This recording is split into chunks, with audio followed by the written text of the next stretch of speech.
सो hi everyone, स्वागत है फिर से आप सभी के आपके अपने चैनल सरकारी अपडेट पॉइंट में। दोस्तों, सैनिक स्कूल में शिक्षकों की नई भर्ती निकल करके आ चुकी है, जहां पे आपको पूरी तरीके से परमानेंट वैकेंसी आपको देखने को मिलेगी, यानी कि पूरी तरीके से आपको परमानेंट पोस्ट देखने को मिलेगी। जो कि आपको जो स्कूल है सैनिक स्कूल, वह मिनिस्ट्री ऑफ डिफेंस स्कूल के अंतर्गत यह वैकेंसी आती है।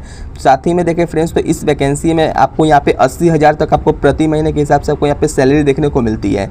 दोस्तों, अगर देखें तो यहाँ पे आपको कुछ कॉन्ट्रेक्चुअल बेसिस पे भी जॉब देखने को मिलेगी, लेकिन ज़्यादातर जो आपकी पोस्ट है वो पूरी तरीके से परमानेंट पोस्ट आपकी होने वाली है। साथ ही में देखिए फ्रेंड्स, तो इस भर्ती में अगर आप सेलेक्ट होते हैं तो आपको यहाँ पे इस भर्ती के अगर आप सिलेक्शन होने के बाद आफ्टर सिलेक्शन आपको यहाँ पे फ्री रेसिडेंस प्लस जो मील्स वगैरह है वो भी आपको यहाँ पे प्रोवाइड करवाई जाती है। और दोस्तों देखें तो यह आपकी जो वैकेंसी है पूरी तरीके से कॉन्ट्रेक्चुअल बेसिस पे नहीं, बल्कि यहाँ पे कुछ परमानेंट पोस्ट भी है और कुछ यहाँ पे कॉन्ट्रेक्चुअल बेसिस पे आपको होने वाली है। तो आज की इस वीडियो में हम समझेंगे कि इस भर्ती के लिए क्या योग्यता रखा गया है, किस तरीके से आप यहाँ पे ऑनलाइन अप्लाई कर सकते हैं या फिर ऑफलाइन अप्लाई कर सकते हैं। सारी इन्फॉर्मेशन को आपको लाइन बाय लाइन जानने को मिलेगा। तो चलिए दोस्तों, बिना टाइम को वेस्ट किए हुए सारी इन्फॉर्मेशन को डायरेक्टली ऑफिशियल नोटिफिकेशन के माध्यम से समझते हैं। सो फ्रेंड्स, जैसा कि आप सभी लोग स्क्रीन पे देख रहे होंगे, सबसे पहले देख लेते हैं कि यहाँ पे किस किस वैकेंसी पे आपको यहाँ पे जो देखने को मिलती है। सबसे पहले देखें तो आपको लेबोरेटरी असिस्टेंट की पोस्ट देखने को मिलेगी, जो कि बायोलॉजी के ऊपर है। और इसके लिए अगर दोस्तों अगर देखें तो नंबर ऑफ पोस्ट की, तो नंबर ऑफ पोस्ट आपको एक है, यानी कि नंबर ऑफ वैकेंसी एक है। और इसके लिए अगर एज लिमिट के ऊपर में देखें तो मिनिमम जो आपकी एज है इस भर्ती में अप्लाई करने के लिए 21 ईयर्स कम्प्लीटली होनी चाहिए और 35 ईयर्स कम्प्लीटली आपके यहाँ पे मैक्सिमम एज होनी चाहिए। दोस्तों, अगर देखें तो 21 साल से लेकर के 35 साल तक के कैंडिडेट इसमें अप्लाई कर सकते हैं। जो कि अगर इसका देखें अगर एज का कैलकुलेशन किस हिसाब से किया जाएगा, तो इसमें जो एज का जो कैलकुलेशन है 1 अक्टूबर 2026 के अकॉर्डिंग आपको यहाँ पे देखने को मिलती है। यानी कि आपके पास 1 अक्टूबर 2026 को कम से कम आपके पास एज 21 साल होना चाहिए और मैक्सिमम 35 साल होनी चाहिए। अगर इससे कम है तो आप यहाँ पे अप्लाई नहीं कर पाएंगे, अगर इससे ज़्यादा है तो आप इसमें अप्लाई नहीं कर पाएंगे। दोस्तों, साथ ही में देखें तो इसमें जो आपको पे स्केल है लेवल 4 के अकॉर्डिंग आपको देखने को मिलती है, जिसमें आपको एंट्री स्केल वगैरह भी देखने को मिलती है। और यह जो वैकेंसी है पूरी तरीके से रिजर्व होने वाली है SC कैटेगरी वालों के लिए, यानी कि यह वैकेंसी SC कैटेगरी वालों के लिए होने वाली है। और इसकी अगर देखें यहाँ पे क्वालिफिकेशन में, तो एसेंशियल जो क्वालिफिकेशन है, अगर आपने इंटरमीडिएट पास किया विद साइंस सब्जेक्ट से एंड इसके इक्विवेलेंट में अगर आपके पास सब्जेक्ट में बायोलॉजी वगैरह है तो आप इस पोस्ट के लिए अप्लाई कर सकते हैं। डिस्क्राइबल में अगर आपके पास हायर क्वालिफिकेशन इन बायोलॉजी और गुड कम्युनिकेशन स्किल्स वगैरह है तो आपको यहाँ पे प्रेफरेंस ज़्यादा देखने को मिलती है।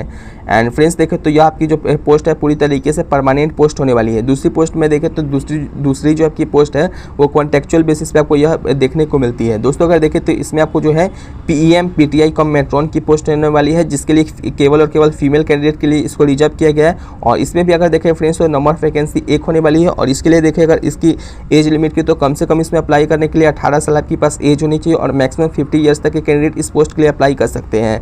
दोस्तों, अगर देखें तो इसका भी एज का जो कैलकुलेशन है 1 अक्टूबर 2026 के अकॉर्डिंग आपको देखने को मिलती है। अगर देखें फ्रेंड्स इसकी सैलरी वगैरह की, तो इसमें जो आपकी सैलरी है 71,840 रुपये पर मंथ के अकॉर्डिंग आपको यहाँ पे प्रोवाइड करवाई जाती है। और यह जो आपकी वैकेंसी है रिजर्व किया गया है OBC कैंडिडेट के लिए, वो भी फीमेल कैंडिडेट के लिए।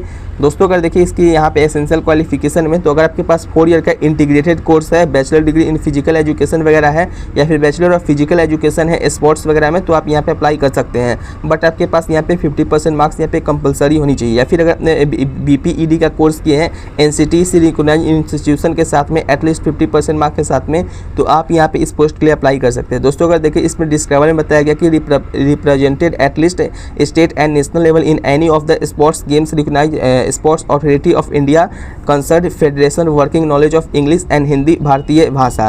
एंड फ्रेंड्स देखें तो इसमें आपके पास अगर एक्सपीरियंस है वर्किंग इन रेसिडेंशियल या फिर diploma national institute of sports में, तो आप इस पोस्ट के लिए आप यहाँ पे अप्लाई कर सकते हैं। अगर नहीं भी है तो भी आप यहाँ पे अप्लाई कर सकते हैं। एंड दोस्तों देखें तो जो आपकी सेकंड पोस्ट है वो जो आपको है बैंड मास्टर और म्यूजिक टीचर की पोस्ट होने वाली है, जिसके लिए नंबर ऑफ वैकेंसी एक है। और इसमें कैंडिडेट की जो संख्या है, कैंडिडेट की जो एज होनी चाहिए 18 साल से 50 साल तक के कैंडिडेट इस पोस्ट के लिए अप्लाई कर सकते हैं, जिसके लिए आपको यहाँ पे जो सैलरी है 46,720 रुपये आपको यहाँ पे प्रोवाइड करवाई जाती है। और यह जो आपकी वैकेंसी है OBC कैटेगरी वालों के लिए रिजर्व किया गया है। इसके अगर क्वालिफिकेशन के ऊपर में देखें तो अगर आपने जो पोटेंशियल बैंड मास्टर या फिर जो मेजर ड्रम मेजर कोर्स होता है उसमें अगर आप EEC training college and centre के रूप में जो अपने अगर इसके इक्विवेलेंट पे अगर किए, जैसे कि नवल एयरफोर्स वगैरह कोर्स वगैरह में, तो आप इस पोस्ट के लिए अप्लाई कर सकते हैं।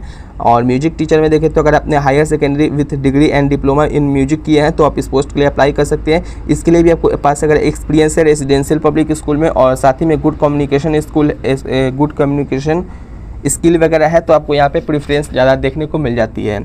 सो फ्रेंड्स सेकंड पोस्ट में देखें तो वार्ड वाई की पोस्ट होने वाली है, जिसके लिए नंबर ऑफ वैकेंसी 4 है और इसके लिए भी आपको एज लिमिट 18 ईयर्स से 50 ईयर्स तक के कैंडिडेट इसमें अप्लाई कर सकते हैं। और इसकी जो सैलरी है 28,800 रुपये आपको देखने को मिलती है। और यह जो आपकी वैकेंसी है दोनों 4 पोस्ट में आपको देखने को मिलती है, जिसमें रिजर्वेशन है, एक पोस्ट SC के लिए और एक पोस्ट ST के लिए, बाकी जो UR के लिए 2 पोस्ट आपको यहाँ पे देखने को मिल जाएंगे।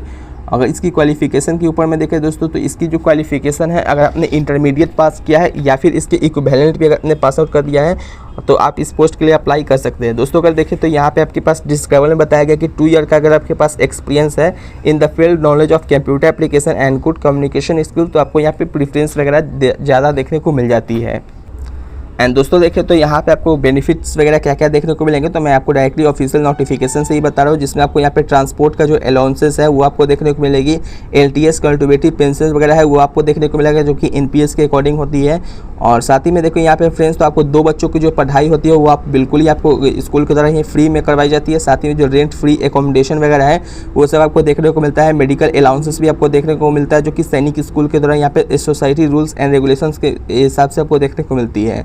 दोस्तों अगर देखें तो जो कॉन्ट्रेक्चुअल बेसिस पे जॉब होगी, जिनकी 11 महीने के लिए जॉब होगी, तो उनके लिए यहाँ पे उतना बेनिफिट्स वगैरह देखने को नहीं मिलती है। क्योंकि देखिए फ्रेंड्स, तो आपको यहाँ पे अलग से आपको चार्जेस वगैरह आपको यहाँ पे अप्लाई करने के लिए भी देखने को मिल जाएगी। जैसे कि रिक्रूटमेंट फी में देखें तो 500 रुपये आपको यहाँ पे OBC एंड जो जनरल कैंडिडेट है उनके लिए देखने को मिलती है, और जो 300 रुपये है वो आपको नॉन रिफंडेबल होगी, जो कि SC एंड ST कैंडिडेट के लिए देखने को मिलती है, जिसमें आपको डायरेक्टली जब अप्लाई करेंगे तो आपको अकाउंट होल्डर यहाँ पे आपको देखने को मिलेगा। तो इसमें आपको डिमांड ड्राफ्ट बना करके आपको जमा करवाना पड़ेगा। और एप्लीकेशन फॉर्म भी इसमें नीचे ही में दिया गया है, जिसमें आपको दिखा देता हूँ। यहाँ पे आपको दिया गया है जैसे कि यह सैनिक स्कूल अंबिकापुर की वैकेंसी होने वाली, जो छत्तीसगढ़ स्टेट की यह वैकेंसी आपको देखने को मिलेगी, जिसका एप्लीकेशन फॉर्म यहाँ पे दिया गया है। जिसमें सबसे पहले देखिए फ्रेंड्स, तो आपको यहाँ पे एक पासपोर्ट साइज फोटो यहाँ पे चिपकाना होगा, उसी के जस्ट नीचे आपको एक सिग्नेचर करनी होगी। उसके बाद जिस पोस्ट के लिए यहाँ पे अप्लाई कर रहे हैं उसको ब्लॉक लेटर में आपको यहाँ पे लिखना पड़ेगा, फिर नेम आपको यहाँ पे लिखना है, फिर फादर्स नेम लिखना है, फिर डेट ऑफ बर्थ लिखना है, और आपको यहाँ पे फिर जेंडर सेलेक्ट करना होगा, अगर मेल है तो मेल में और फीमेल है तो फीमेल में।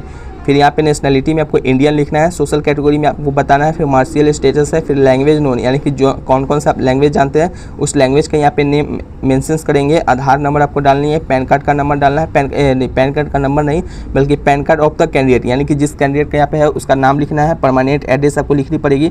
तो ये सब तो आप डायरेक्टली आप यहाँ पे लगा लेंगे। जब यहाँ पे आप एकेडमिक क्वालिफिकेशन में आएंगे तो जो भी आपके पास क्वालिफिकेशन है आपको स्टार्टिंग करना है, क्लास 10 से आपको स्टार्टिंग करना है, और जो भी क्वालिफिकेशन है उसको यहाँ पे आप मेंशन करेंगे। फिर सब्जेक्ट किस कौन कौन से सब्जेक्ट में स्टडी किए थे, फिर मंथ ऑफ ईयर जो कंप्लीशन है यानी कितना टाइम लगा था, ये सब आप लिख लेंगे। बट यहाँ पे आपको यहाँ पे अप्लाई करने के टाइम क्या कर रहे हैं कि जो कुछ भी आप यहाँ पे डिग्री को मेंशन करेंगे उसका फोटो कॉपी अटैच करके डायरेक्टली आपको स्पीड पोस्ट या फिर रजिस्टर्ड पोस्ट के माध्यम से आपको यहाँ पे अप्लाई करनी पड़ेगी।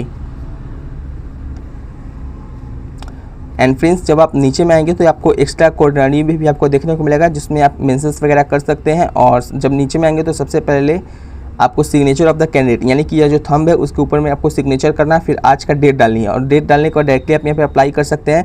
जैसे कि जब आप ऊपर में आएंगे तो यह जो आपकी एड्रेस वगैरह देखें तो सैनिक स्कूल अंबिकापुर छत्तीसगढ़ की तरह वैकेंसी होगी, जिसका पूरा एड्रेस जो है मेंद्रकला डिस्ट्रिक्ट जो है सुरगुजा छत्तीसगढ़, पिन नंबर इतना पे आपको डायरेक्टली भेजनी है। दोस्तों अगर देखें तो इसमें आपको फ़ोन नंबर वगैरह भी यहाँ पे दिया गया है, जो कि आप यहाँ पे इसको अटैच कर सकते हैं।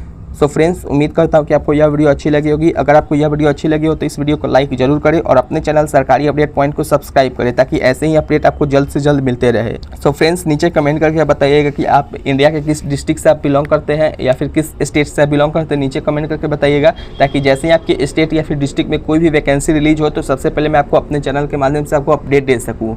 तो चलिए दोस्तों, इस वीडियो को यहीं पर एंड करते हैं। तब तक के लिए जय हिंद, जय बिहार, वंदे मातरम। धन्यवाद दोस्तों।